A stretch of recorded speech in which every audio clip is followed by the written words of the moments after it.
धार्मिक ग्रंथों के आधार पर ऐसा कहा जाता है कि राक्षस राजमय दानव और अप्सरा हेमा की पुत्री थी, जो अप्सरा हेमा से उत्पन्न नहीं हुई थी, वरन दानव राजमय द्वारा सप्त ऋषियों से गोद ली गई थी। धर्म ग्रंथों के आधार पर बताया जाता है कि मंदोदरी एक सुंदर अप्सरा थी जिसका नाम मधुरा था। एक बार जब अप्सरा मधुरा कैलाश पर्वत गई, तब कैलाश पर्वत पर शिव शंकर अकेले उपस्थित थे। तो मधुरा ने शिव जी को आकर्षित करने के लिए कई प्रकार के प्रयत्न किए। तभी वहां पर देवी पार्वती उपस्थित हो गई और मधुरा के शरीर पर शिव जी का भभूत देखकर उन्होंने मधुरा को श्राप दे दिया और कहा, आज से 12 वर्ष तक के लिए मेंढकी के रूप में जीवन व्यतीत करोगी। और तभी से अप्सरा मधुरा मेंढकी के रूप में धरती लोक पर आकर विचरण करने लगी। कहा जाता है कि एक बार एक भयंकर सर्प मधुरा नामक मेंढकी के पीछे पड़ गया।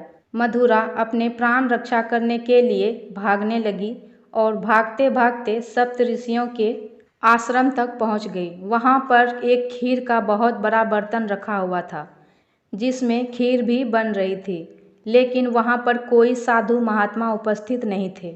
मेंढकी बनी मधुरा उस खीर के बर्तन पर बैठ गई। तभी सर्प भी पीछे पीछे आ गया। यह देख मधुरा मेंढकी सर्प से बचने के लिए बर्तन के एक छोर से दूसरे छोर पर कूद गई और बैठ गई। तभी सर्प भी उस बर्तन पर चढ़ गया और दूसरे छोर पर जाने के लिए कोशिश करने लगा, किंतु फिसलकर खीर के बर्तन में ही गिर गया और खीर गर्म थी, इसलिए वह गिरते ही मर गया। किंतु अब मेंढकी बने उस मधुरा को चिंता सताने लगी।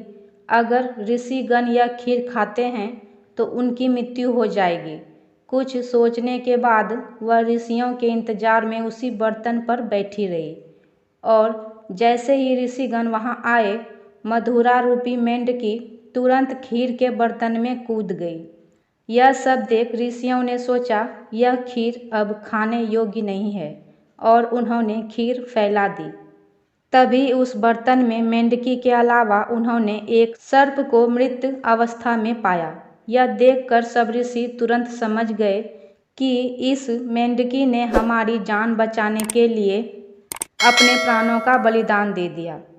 मेंढकी के कार्य से प्रसन्न होकर सभी ऋषियों ने मधुरा मेंढकी को जीवित किया और उसे एक सुंदर कन्या का रूप प्रदान कर दिया तथा उस अप्सरा को दानवराज मय को उनकी पुत्री के रूप में उसे प्रदान कर दिया।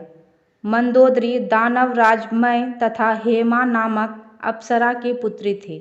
अब प्रश्न यह उठता है कि मंदोदरी के कितने पति थे? धार्मिक ग्रंथों के आधार पर बताया जाता है कि मंदोदरी के पहले पति राक्षस राज रावण थे, जो दानवराज मय से मिलने दानवराज के महल में गया था। तभी वहां पर उसने मंदोदरी को देखा और सुंदरता पर मोहित हो गया। रावण ने दानवराज से मंदोदरी से विवाह की अभिलाषा प्रकट की, तो दानवराज मय ने स्पष्ट इनकार कर दिया। तभी रावण ने उन पर आक्रमण करने का निर्णय लिया। यह सुनकर मंदोदरी घबरा गई कि दानवराज मय राक्षस राज रावण को कभी पराजित नहीं कर सकते हैं। अतः मंदोदरी ने स्वयं रावण से शादी की। इस प्रकार मंदोदरी के पहले पति रावण थे।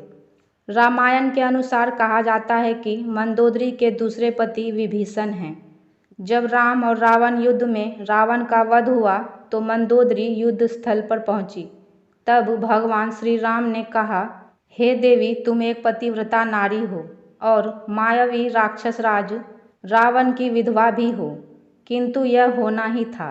अब तुम विभीषण से विवाह कर लंका का राजकाज संभालो। किंतु मंदोदरी ने कोई उत्तर नहीं दिया और अपने आप को एक महल में बंद कर लिया। और कुछ समय बाद वह अपने महल के बाहर निकली और विभीषण से विवाह किया।